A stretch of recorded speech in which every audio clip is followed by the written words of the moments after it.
You know, you do one thing for CVC, and now I'm making a video about it.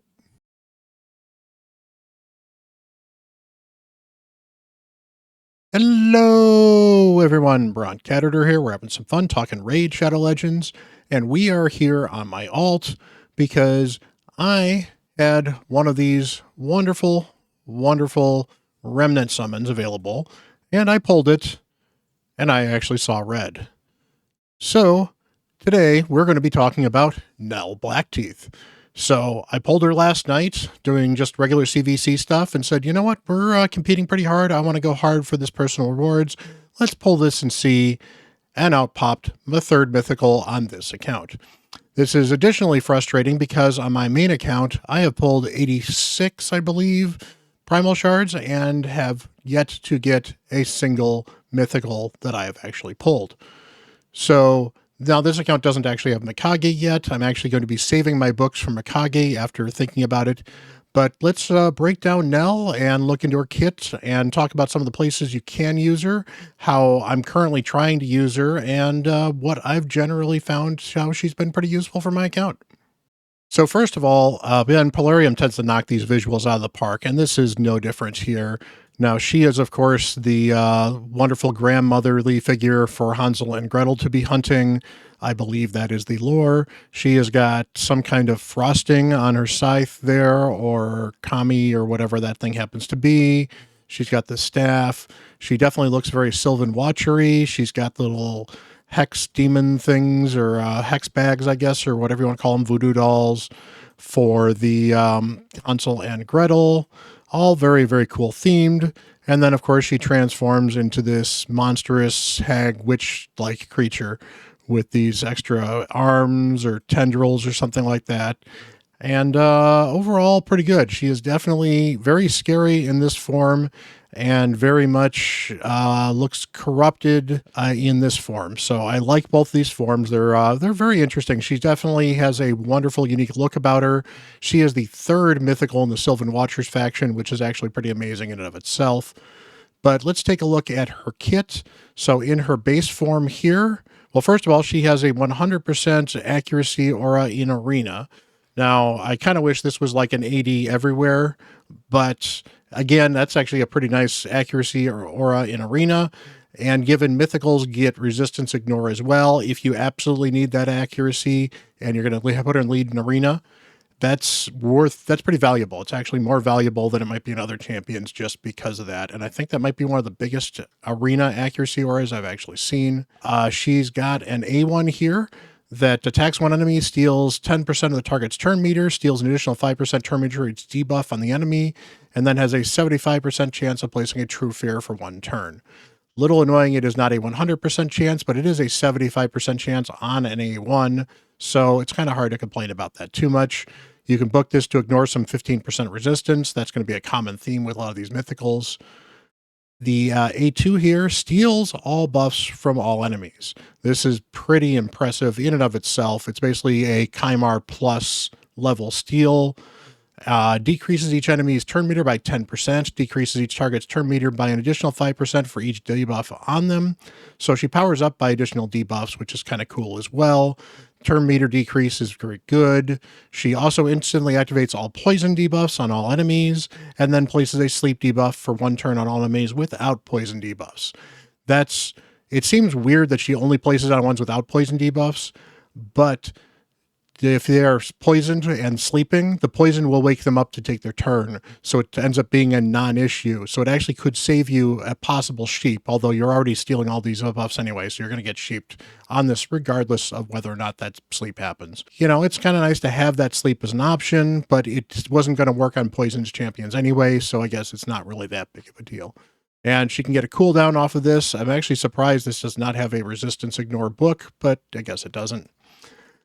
Finally, her A3 here attacks all enemies, places a 60% decreased defense debuff and a 25% weaken debuff on all enemies for 2 turns, fills the turn meter of all allies by 20%. Well, decreased defense and weaken, very powerful. She does attack with this as well. She actually can do decent damage with this, although it's not a big damage ability. And I'll show you why with the stats a little bit later. But the turn meter fill is also incredibly good. And again, this can be on a 3-turn cooldown, and you can get ignore resistance as well. Overall, very good ability. This could be useful on Hydra. This could be useful on Wave Clear.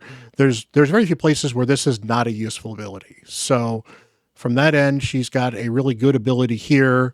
This is interesting and not too bad from control. And the interactivate poisons means she could certainly be part of some poison detonation teams. Her passive in this form, which is where the poisons come from, whenever an enemy receives a buff, is healed, or has their turn meter increased, places a 5% poison debuff on that enemy for 2 turns. Will ignore block debuffs buffs. Increases this champion's turn meter by 5% for each poison debuff placed. The way this ends up working is this is not like Valk, where every buff, debuff, or whatever else is a tick of that. This is if any of these things happen, 1 poison gets placed. So when Sify does her thing, you're getting 1 poison out of that. Now, the ignore block debuffs is really nice. It does not ignore stone skin, but again, that's not too surprising. But ignoring block debuffs is nice. It's a way to get something on a champion, and since she powers up based on these debuffs, that is very important. So let's go check out her other form. All right, in her other form, she is an attack-based champion. She was a support-based champion in the other form here. So she's got a 4-hitter. Each hit will ignore 30% of the target's defense. Each hit will also decrease the target's max HP by 25% of the damage inflicted. If the target is not a boss, also places a shield buff on this champion equal to 25% of the target's max HP. So shield, 25% of the target's max HP for a shield is actually pretty big if you are attacking champions with high HP. So she can reduce the max HP of champions, so you can use her to target Sifis or champions that are, a Narcissus, for example, is actually a really good one to target with this, because you'll actually decrease the amount of damage he has. Meanwhile, you'll get a shield based off of the end resulting max HP. A little weird, but that shield could be big depending on who you're attacking, and the fact that you can kind of choose who you attack to get that shield means you can kind of pick the strength of that shield. Overall, not too bad. You can get an additional 20% damage on this. These 20% damage books are actually pretty big. 20% damage is pretty huge on the scale of things. It's certainly worth booking this if you're looking to use her as a damage dealer. Got here, this also has 2 damage books only. 3-turn cooldown, attacks 1 enemy 2 times, deals 100% more damage if enemies are under a crowd control debuff of some kind. If the target is killed, instantly activates the Forest of Terror skill, which is the A3. So double hitter here that can do double damage under controlled champions, and then triggers the A3 automatically. The A3 attacks all enemies, places a True Fear debuff for 2 turns. This debuff cannot be resisted or blocked if enemies have 50% or less. The True Fear is kind of cool, can definitely be useful in this kit, particularly because you can then go back here. So she can set herself up for this A2 if you need to. And on beyond that, she has this passive here. Whenever this champion kills an enemy using an active skill, grants this champion an extra turn. And when they be active skill, isn't a skill you activated, so she can't do it on like a counter attack or an ally attack or anything like that. It also can't be used by the blessings that would do this, like Reaper wouldn't trigger this particular passive as well. But that means you can, for example, use this A2 to kill somebody. Then this A3 happens and hits a bunch of other champions. Then you get an extra turn and you can do this A3 again. Or you can do this A3, kill one of the champions and then put True Fear on a bunch of the other ones, get back around to her, use this A2 to kill another champion, instantly activating this A3 again, hopefully killing everyone else. So she can stack the damage up pretty well. Hopefully she actually hits pretty hard, and general, her multipliers are actually particularly good. Hell Hades actually has this ability. I believe this ability right here is possibly one of the top 20 nuking single target damage dealers in Arena. Now, it does require the setup for that, so that's kind of important. And again, you're going to need setup for some of this stuff as well. I don't have her booked either, but 4 books gets you plus 20% damage here, plus 40% damage here, and plus 20% damage here. Well worth booking if you had the spare books. Again, I'm saving my books for Mikage because I really want to be able to book down at least her PvE form on my Mikage when I get her on this account, and I don't have a lot of mythical books yet.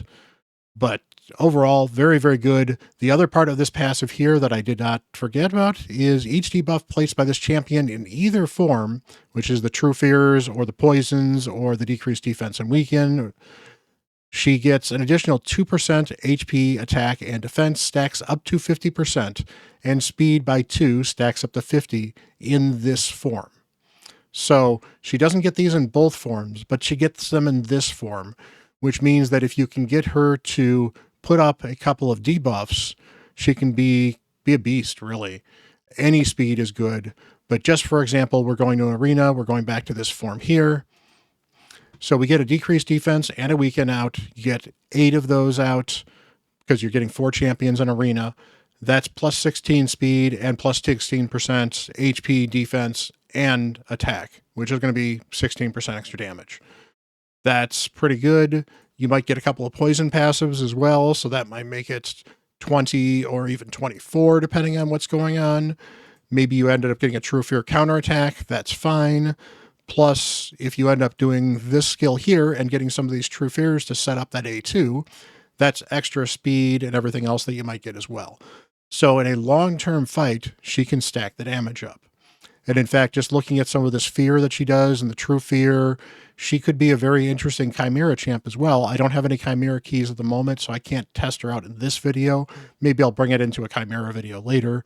But she could be an interesting damage dealer in Chimera. She can certainly tank herself just a little bit better than I might expect otherwise in Chimera. And, maybe in Hydra. I don't know. It's an interesting kit. She needs a lot of different stats, and she needs to bounce back and forth between her forms. Unfortunately, the AI is not very good at bouncing back and forth between forms. And if you're powering up her damage form slowly, eventually you're not going to want to go back to her debuffer form. You're going to want to stay in the damage dealer form. And that's going to be difficult to automate as well. But for an arena champion, it's extra stats, and extra stats you never complain about. So what would I do for her for blessings? Well, any blessing is going to be good because, again, she's stat hungry. So accuracy is going to be very helpful. So that's a 5-star blessing. Crit damage is going to be helpful for her. That's a 4-star blessing. She's going to be nice with the extra HP and attack. So that's a 1-star and 2-star blessing. So ideally, you'd like a 4 or a 5-star blessing on her minimum. Again, that's always a wish list on any champion. But for her, it makes a huge, huge difference. As far as what blessings I'll go, let me move my camera here quickly. She doesn't do a lot of buffing, so Lightning Cage doesn't make a lot of sense. Intimidating Presence, maybe, but her aura is not one you're going to be using a lot. Heaven Cast doesn't make a lot of sense.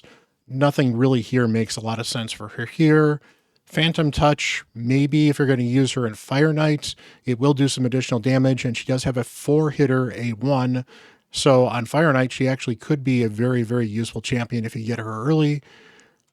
Cruelty, not the greatest thing in the world, although if you're going to run her more as a support, that's not a bad option, but she does not actually attack on her A2 on her first form. That is just a pure strip and debuff. So Cruelty doesn't affect that, so probably not the best option. Temporal Chains, maybe, especially because she does get the extra poisons when people throw buffs up.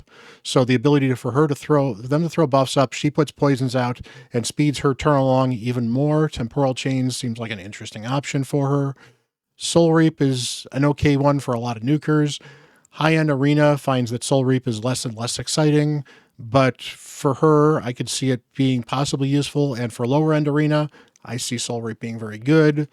Life Harvest may be okay if you think people are reviving. I prefer to put this on a support. Commanding Presence doesn't make any sense because you might as well go with Intimidating Presence. Let's see here.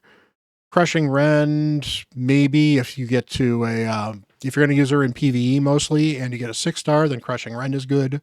Brimstone could be interesting because she should have enough accuracy to land Brimstone occasionally. Polymorph is always an option in Arena. And finally, where is it here? Lethal Dose. Lethal Dose is an interesting option as well for her because she is going to be doing poison, so she ignores additional resistance. So the ignores resistance is a 6-star. But she could be doing additional poison damage in Arena, but she's not putting up tons of poisons. So even a 200% 5% poison is a 15% poison. It's better than nothing, and since she can ignite it as well, it's not too bad, but you need more poisons than this to really make this one particularly useful in Arena, and it kind of puts her in a weird specialty role where you want to get poisons out constantly. Honestly, I think that as a pure debuffer and damage dealer, Nature's Wrath is probably the right way to go, because this is additional damage that she does after placing debuffs in general, and since that's already in her kit in her damage abilities, I think that this is a great way to go overall. So I think Nature's Wrath is probably the best one for her, but there's a couple of other options. It really will depend on how you want to use her. So let's go take a look at how I've geared her and what suggestions I might have for gearing this champion. These are the stats that I ended up with, and I'm going to show you both forms because it actually makes a huge difference here. So this is her base form. This is the support form. You'll see there's not a lot of base attack. She's got a decent amount of HP, some good defense, really good speed, and overall I've got her at around 245 speed, almost 60k HP, 3.6k attack, 2.6k defense, around 250 crit damage. I'd like to have certainly fixed these numbers a little bit to get a little less crit rate, a little more crit damage. I just couldn't make it work in the sets I was working for. Nearly 400 accuracy, and overall decent for a debuffer. Not amazing, but mine happens to be in Stone Skin and Lethal, so there's a reason that the stats are not quite as good as they could be. But we look over at base form 2. Again, I'm still a little disappointed with this. I would have liked probably about 500 more attack with this, but again, she loses some HP when she changes form. She gains a ton of attack. In fact, she gains about 500 attack base, which increases her overall attack quite a bit. Speed doesn't change, gets a little more crit damage. So we've got the 264 crit damage here. You lose a little bit of accuracy, but again, accuracy is much less important on this form. Overall, I've got a decent damage dealer, but not an amazing top tier damage dealer with this build. But I made some compromises to make this build work. Specifically, I was aiming for very, very fast in both forms because I wanted to go very fast in both forms. So that ended up with speed boots rather than attack percent boots, because I did not have attack percent boots that really had the right speed on them. And then I got some pretty good boots with speed on them that rolled really well. So those are the ones I used that compromised the attack a little bit. I also have an accuracy banner on her. I didn't think I needed an accuracy banner, but to get Stone Skin, I needed that accuracy banner. So as a result, I didn't have as much play as I really would have liked with some of the stats I was looking for. So I could certainly do a little bit better. I've got an HP ring here, although to be fair, I've rolled the substats fairly well on this. I've only got a 5-star crit damage amulet here. I could certainly do better, so this could get me an additional 7 plus an additional 2 here, so I can get 9 more crit damage plus slightly better substats for her here. I've got a accuracy banner, and this accuracy banner, it's all about this speed. The fact that this was a triple speed roll and I got an 8 max hit on that glyph, pretty amazing. At least I got attack as a substat, which gives me some additional attack stats there, so that's good. So this is not the worst compromise I could have made. This certainly could have been a much worse banner, considering some of the other compromises I made on this build. Attack percent chest, crit damage gloves, again, lethal and stone skin. Lethal and stone skin, I think, makes a lot of sense for her, because if I want her to get her to her nuking form, she will survive through the first round with the stone skin on. And she's tankier in her first form as well, so that makes the stone skin even better to keep on her as well. If I choose to use her as a debuffer, I still have 400 accuracy, so I've got plenty of accuracy to use the debuffs if I want to, and then I can change over to the nuking form and do some decent damage. And because she does build up extra damage by doing her debuffs, well, I may need to do that occasionally if I really, really want to let loose with her. We'll certainly take a look and take her in some damage tests to see how much damage she's doing. Again, I'm not going to judge her too harshly if she's not hitting for an absolute nuke, because this gear could be a lot better, and blessings would help a ton. In fact, simply having a 2-star blessing would get me almost 1,000 extra attack. That would change this champion dramatically because the multipliers get that much better. Plus, if we go into her second form here in the skill, this 2% HP attack and defense are her net HP attack and defense. So they're not the ones they're not based off of her base form. They're not based off of the base, so they're not based off of this 1,500. They are based off of the net of 5,100. So you're getting a lot of extra attack having a higher attack here in the first place. So she might be a champion that just needs to kind of grow into the role a little bit to be able to absolutely nuke, but we're going to take a look and see where she's kind of useful. Alternative builds for her, you could certainly go 100% Stone Skin and just use her as a debuffer. I think that would be fine. In fact, you could certainly use her as a nuker if you can put her in all the Stone Skin you possibly can as well, but you could then do a debuff or two before you change over to the nuke, because if you've got 2 turns Stone Skin, you could strip a bunch of stuff, possibly even steal it, and then you're still safe to be able to shift the next turn afterwards. So there's some certain options doing that. Protection doesn't make a lot of sense for her because she doesn't have a lot of buffs. So you're mostly looking for either a damage set or maybe something like Pinpoint, or maybe a high accuracy debuffing set, or maybe full Stone Skin are probably the best ways to build this champion. I think that this hybrid build here gives me a lot of flexibility to use her in a lot of content in either direction. It does compromise just a little bit on damage overall, though. Finally, in Masteries, before I put my camera back here, I again decided I wanted to lean into the nuking role quite a bit. So we went with the bonus crit rate, bonus crit damage, extra damage when full HP, and this was literally, I didn't really know what else to do with this one.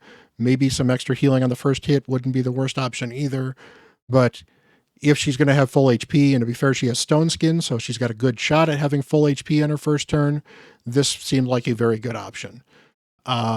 Extra damage when people are less than 40% helps her kill people, and when she kills people, she gets extra turns. Extra damage when people have higher max HP, that's good for killing the tankier champions.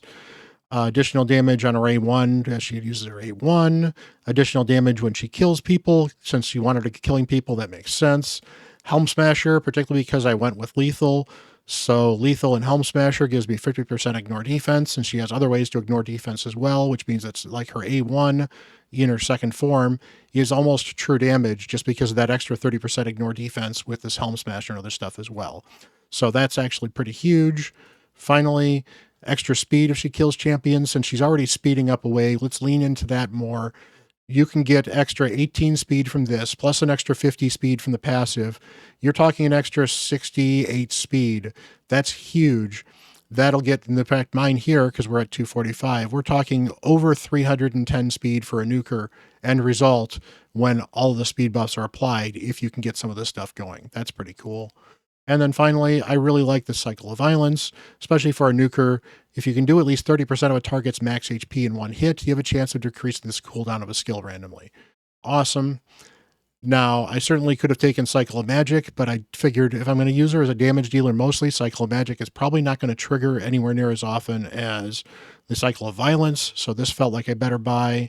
And I got a Lore of Steel so I could get Master Hexer, just because any debuffs she does land, I'd like her to stick around just a little bit longer so she can get more use out of them, because she powers up based off of some of these things. But so she can get extra use out of them as she has to change forms and maybe take extra turns to kill some people occasionally. So I wanted some of those extra turns on Master Hexer for at least her debuffs that she can land. So that'll also help with the poisons. Poisons lasting an extra turn is never a bad thing. So those are the masteries I went with. You certainly, if you went with a pure debuffer, you could ignore most of this side and go with Eagle Eye. If you're going to use mostly PvE, you could certainly maybe go War Master, but if you're going to put her in Lethal, you want to put her in Helm Smasher. The defense option is certainly an option as well if you're going to ignore her offense form altogether, but I probably would lean towards these masteries. I think give her the most flexibility to do what her kit does in either form the best. All right, so we're going to hear in stage 10 on the Dragon, stage 10 hard. We're going to mostly do this as both a damage test and just an idea of what type of things you could certainly use her for. Basically, my thought is I can certainly try to use her as a bit of a wave nuker to move down the waves here. And then I've got all of these poison champions, so we can attempt to mow down the boss with poisons when all is said and done. So let's get started here. Make sure this is not an auto, because we're going to manual this here. So, all right, we'll get the increased attack and increased defense. Not too bad. Let's just see if we can get a random poison out with you. That's good. Get some more poisons out here. Nell will get the decreased defense and weaken out. And get some decent damage there as well. Get some more poisons out here. Let's put, no, let's just get a few extra poisons out. I don't need to use the cleanse. We'll sleep everybody. Bad Owl does a little heal. And Nell will activate the poisons and sleep. So she didn't actually sleep anybody because, again, everyone had a bunch of poisons, but she also drained some turn meter and drained quite a bit of turn meter, actually, because they had a lot of debuffs on them. So that turned out pretty well. So we don't need to do any resetting. You can get some more poisons out. Now let's change her into our other form.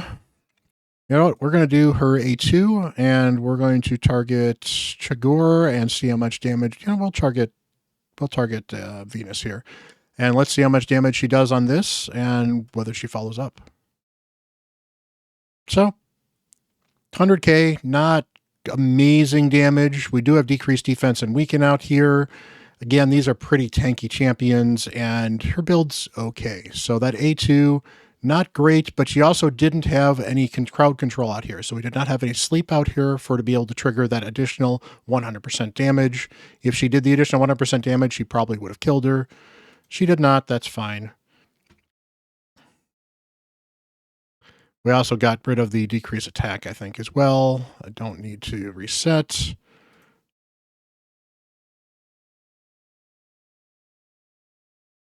And, all right, so let's go do the nuke. Okay, damage. Not amazing, but she did get extra turn, which was kind of nice. And again, my gear is not great, and I don't have a blessing. I think that if you wanted to build her for pure damage, you're better off literally doing pure damage and leaning into the damage a little bit more than I have with this particular build. So we'll change her back.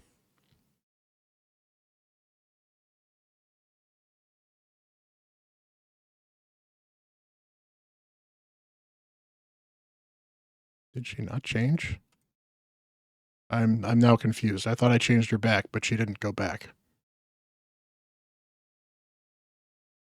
I'll have to look at the video on that, see what I actually did.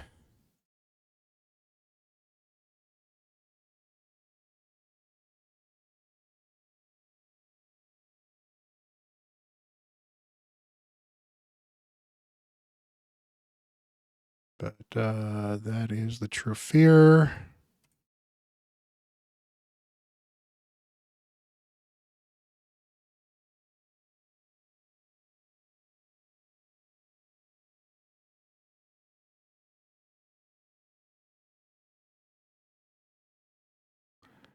Okay, we got a bunch of true fears out here as well, so we've got the extra damage. Let's see if we can actually kill somebody with that extra damage. No, not really. So damage a little underwhelming, although again, I usually don't have the type of champions that can nuke through this that aren't seers anyway. So I might be asking a little bit much for this overall. She's doing a decent amount of damage. The true fears are certainly not sucking.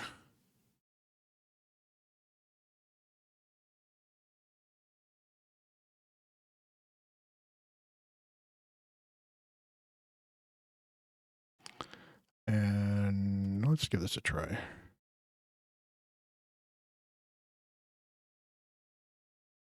Definitely did a bunch of damage, but nothing particularly exciting. And as we are cycling back around, in fact, I can do this. There's a kill, and then she activates her other ability, and then she gets an extra turn on top of it, so, and she kills that one there. So she kind of does power herself up just a little bit. All right, so let's transform you back into... No. Okay. She can't transform back into her regular form. That's interesting. That appears to be a bug on Polarium's part. So that is definitely a bit of a problem for how I was planning on using her in this particular event. But I guess we're going to have to roll with that. So guess we're just going to do this. Get some poisons out. Now, she's definitely sped herself up quite a bit. The fact that she's going first on this team now means she's almost over 300 speed.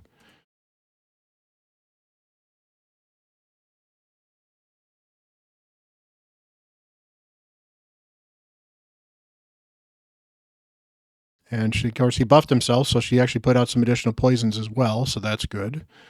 We got some healing out here. At this point, I can actually just kind of let this go, because I think this will, for the most part, auto itself to properly work, so that's good. We got a bunch of poisons out here.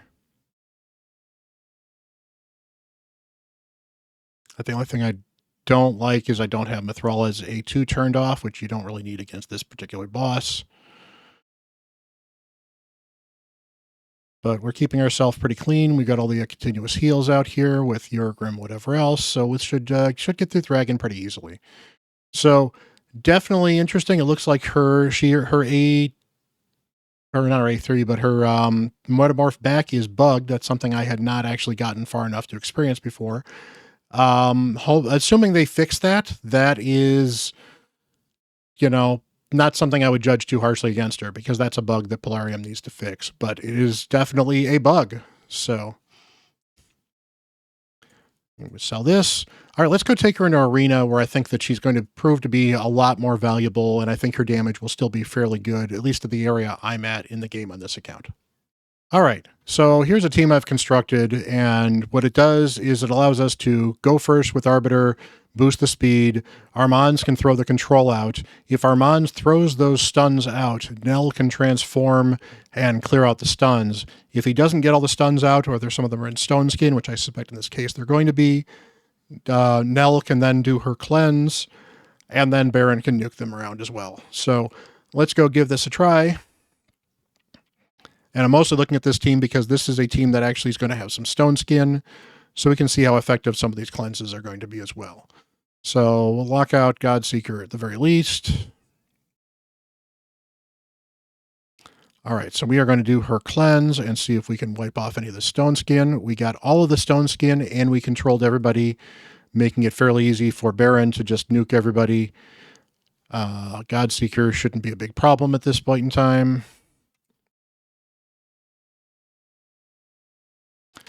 We will transform her and nuke.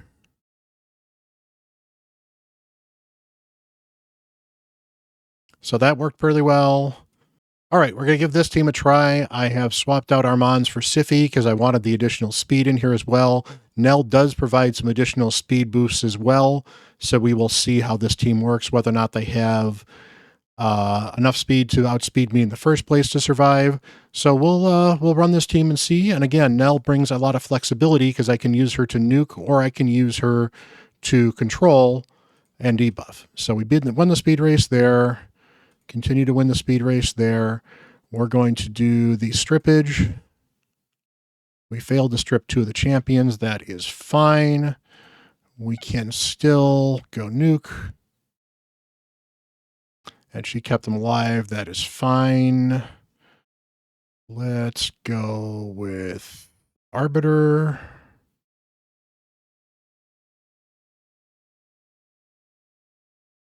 And we were not quite fast enough for that. So if we gotten the strip on that, that would have been a bit better. You're going to win some, you're going to lose some. But that is kind of Nell in a nutshell as a support. Let's see if I can bring her as a damage dealer in one of these teams. Okay, we'll try this one again, and I can see if I can use her as a damage dealer in this team just to kind of give you an indication of how well she does as a damage dealer. We are going to have to probably cleanse and get some of the stone skin off of these folks first. So get that speed up. Now, to be fair, if Marius does his boost, we're going to cut some extra turn meter in, but he's going to get an extra turn, so we're not actually going to cut in. So let's just do the strip and the sleep. And look at that. Ramonto got some buffs from a passive, so he got a poison on her as well.